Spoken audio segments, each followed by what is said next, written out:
નમસ્તે મિત્રો, GK quiz સોલ્યુશનમાં કંઈક નવું જાણવા જેવું. સવાલ નંબર 1. કેસુડાના બીજનું સેવન કરવાથી શરીરની કઈ સમસ્યાઓમાંથી રાહત મળે છે? A. પગના દુખાવા, B. પેટ સંબંધિત, C. પાચન તંત્ર સંબંધિત, C. હૃદય સંબંધિત.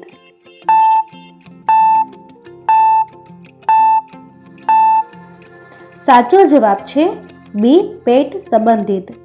કેસુડાના બીજનું સેવન કરવાથી પેટ સંબંધિત અનેક સમસ્યાઓમાંથી રાહત મળે છે અને કેસુડાના બીજનું સતત સેવન કરવાથી પેટના કીડા દૂર થાય છે.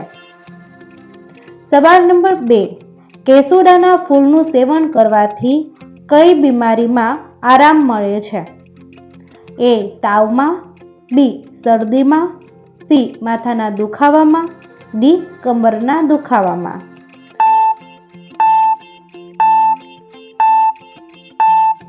સાચો જવાબ છે A. તાવમાં. ઘણા આયુર્વેદિક ડોક્ટરો તાવના દર્દીઓને કેસુડાના ફૂલમાંથી બનાવેલી દવા આપવામાં આવે છે. સવાલ નંબર 3. કઈ બીમારીના દર્દીને કેસુડો ખૂબ ફાયદાકારક છે? A. ડાયાબિટીસના, B. એસિડિટીના, C. કેન્સરના, D. મસાના.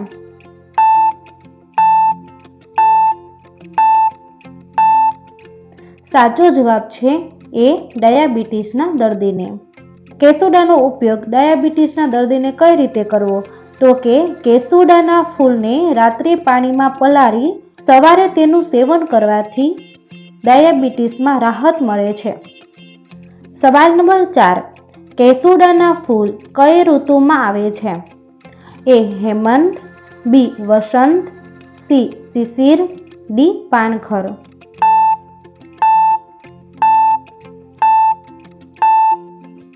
સાચો જવાબ છે B. વસંત એટલે કે ઉનાળામાં. ઉનાળામાં નાના મોટા બધાને, ખાસ કરીને બાળકોને ગરમી નીકળતી હોય છે. કેસુડાના ફૂલને આખી રાત ગરમ પાણીની અંદર પલાળીને સવારે આ પાણી ગાળી નાખો અને આ પાણી નહાવાના બાલટીમાં નાખી આપો. કેસુડાવાળા પાણીથી સ્નાન કરો. આમ કરવાથી શરીરમાં ઠંડક પ્રસરશે તેમજ ઉનાળામાં પણ ચામડી પર ગરમી નહીં નીકળે. નાના બાળકોને કેસુડાના ફૂલવાળા પાણીથી નવડાવવાથી તેમની ત્વચામાં રંગ નિખાર આવે છે.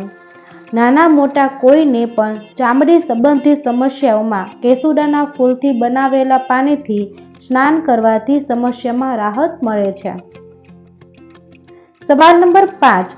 કેસુડાના ફૂલ કયા ભગવાનને અર્પણ કરવામાં આવે છે? A. Ram, B. Krishna, C. Shiv, D. Indra.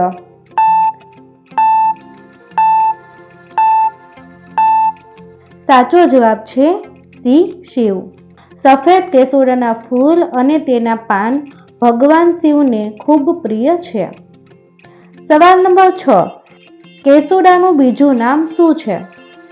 A. પલાશ, B. Gulab, C. Jasmine, D. Mahuda.